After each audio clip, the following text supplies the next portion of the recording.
And so she did tell me she's a Southerner, so we had that in common. I don't know if you can hear my Southern accent, because everybody thinks I'm from Nigeria. I'm from Portsmouth, Virginia. I acquired that name, we can talk about that later.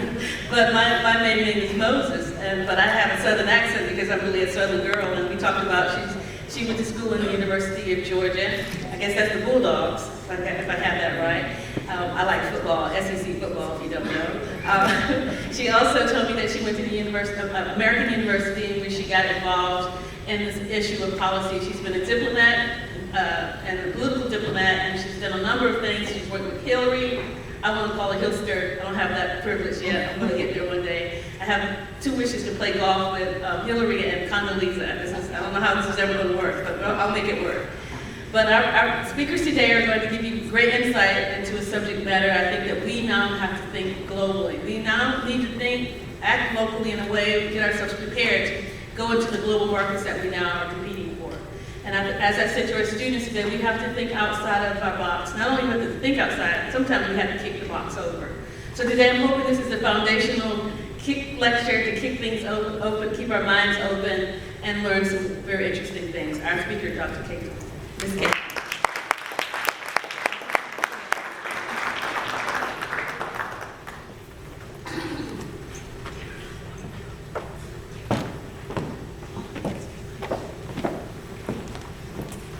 Thank you very much, Dr. Okupuro. And also my thanks to the Norfolk State University, Elizabeth City, Louis University, I learned how to pronounce that, Louis University, and also to Morgan State. It's really a pleasure and an honor for me to be here with you. I've met a few of you before we kicked off, and I just gazed at your posters. I'm not only impressed, I'm a little bit overwhelmed. There are a lot of smart cookies in this room. So good on you, good on you. I'd like to just spend maybe 15 minutes sharing my perspectives about the topic of national security, women's rights, and in South Asia. My background, as Dr. Okupuro said, I don't know how to pronounce that right, but I think it's close, is I work with Deloitte, but I get to do something very special within Deloitte. Most of you, when you think of Deloitte, probably think about taxes and accountants, CPAs. And that's not me. I work in Deloitte Consulting, and I work furthermore in a very small, very specialized part of Deloitte Consulting, where we help governments and sometimes the private sector and women and civil society strengthen their countries. I very rarely get positions or assignments in Paris, but you're very likely to run into me in the streets of Jaipur or Delhi or Juba, South Sudan, or Lagos. Those are sort of my backyards. And not only do I get assigned there, but I love it. I just came back from South Sudan, and I always say to people, unless you're out there in the field and unless you have a little bit of dirt underneath your fingernails, you're not really doing development work, which is what I do. So I just want to start by a kind of probably a very obvious comment, in that we're all interconnected in this world, for better and also for worse. Never before in the history of the world have our lives, our security, and our well-being been as interconnected with the other 7 billion people who share our planet than they are right now in the adolescence of the 21st century. In this century, more people, capital, ideas, innovations will move back and forth across our oceans, our borders, and our airwaves in a single day than in all of history combined in the last century and before it. The same is true, this is the worst part, for crime and extremism and the sources of violence and insecurity. If you just consider for a moment mobile money, I don't know how many of you know that mobile money, when which is changing and revolutionizing the way we do business today. The reason why you can go online and move money around in your account started in Kenya. It started in Kenya out of necessity of urban workers that were in Nairobi and had to send money back to their villages. And they didn't use cash, they used credits, phone credits, prepaid phone credits. And what's remarkable about that is that was less than 10 years ago. And today, there's no place in the industrialized world where you can't move money across borders around the world in probably less than 5 minutes if you know what you're doing. Usually it takes a little longer. If you think about the effects of the 2008 America's economic crisis in 2008, that impacted virtually every other economy in the world within a matter of minutes and hours. It wasn't days or weeks, it was minutes and hours.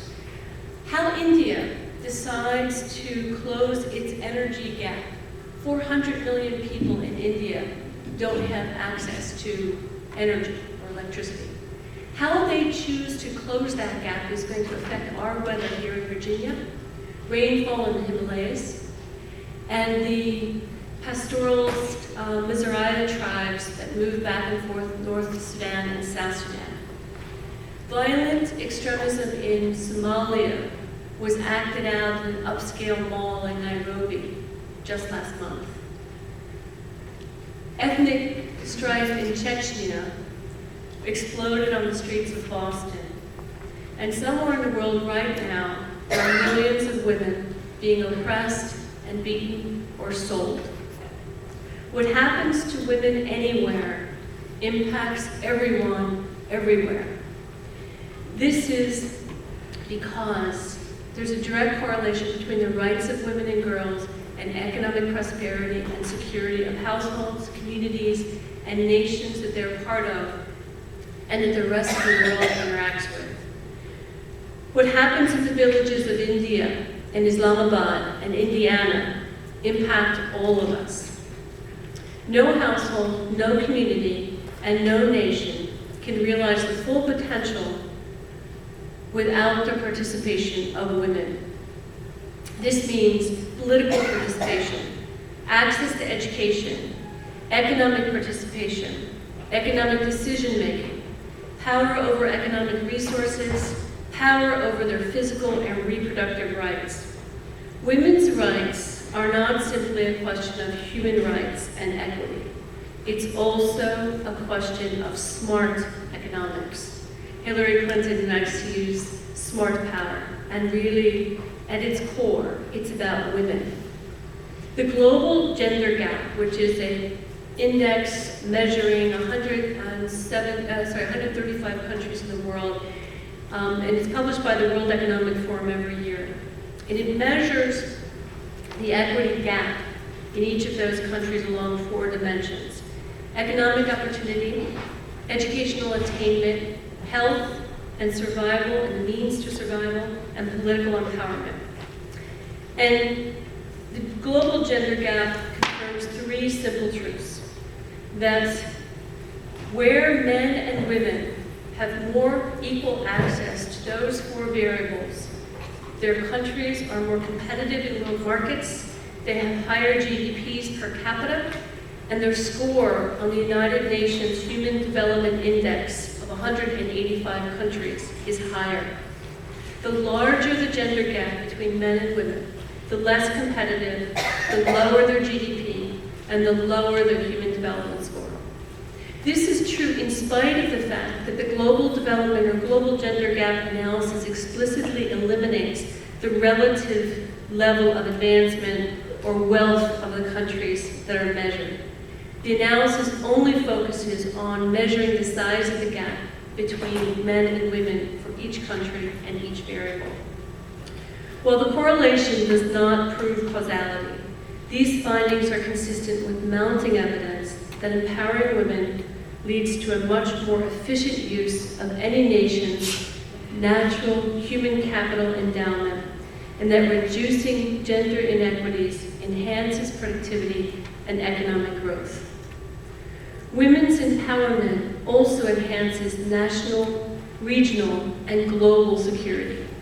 It is no coincidence that so many of the fragile states of the world are also places where women are denied dignity. And that so many of the countries that are struggling for democracy and rule of law to take root are also places where women are denied full participation and opportunity. In 2013, the world's most fragile states and source of the greatest internal, regional, and global insecurity were Afghanistan, South Sudan, Sudan, Chad, Yemen, Somalia, and Pakistan. These are the same countries with some of the greatest gender equity gaps and the lowest scores on the Human Development Index. In 2011, 5 of the most dangerous countries for women to live in, according to a survey that was done by the Thompson Foundation, no relation, were Afghanistan, Pakistan, the Democratic Republic of Congo, India, and Somalia. The survey had 6 categories: health, discrimination, lack of access to resources, human trafficking, conflict-related violence, sexual violence, and culture and religious practices that discriminate against women. Afghanistan was not a surprise. It's a harsh country, especially for women, with enormous physical hardship and social, economic, and political discrimination. Literacy in Afghanistan amongst women is 12%. More than a decade ago, in Congo, the United Nations Special Representative Margot Wallström called the DRC the rape capital of the world. At that time, it reported that 48 women were raped every hour. It got worse, and although the war officially ended, the rape didn't.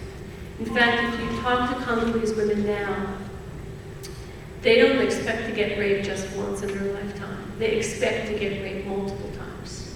That is their culture now, and it's generational. Pakistan was third because of the systematic violence and oppression that women face in the name of cultural, tribal, and religious norms. Somewhat surprising at the time was the fact that India was fourth.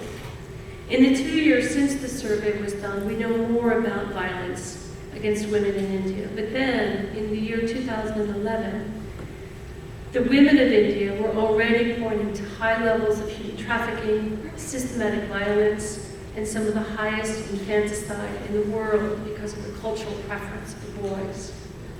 Somalia is the 5th most dangerous country for women because of exceptionally high levels of violence, limited access to education and employment and health care. I think that Somalia is either first or second, South Sudan being the other one that has the highest maternal mortality rate in the world.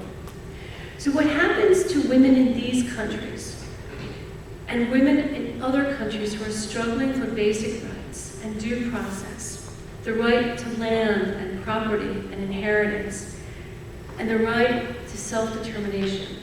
These women and their lives have a profound effect on regional and global security, as well as our own national security. Perpetual cycles of violence, conflict, and poverty are life-shortening, they are disruptive, and they are often linked with extremism. They are often also intergenerational. As 14-year-old Malala Yousafzai, the little girl from the Swat Valley who wanted to go to school and the Taliban shot her, she said, if this new generation is not given pens, they will be given guns. Women and girls offer the best hope for breaking this cycle.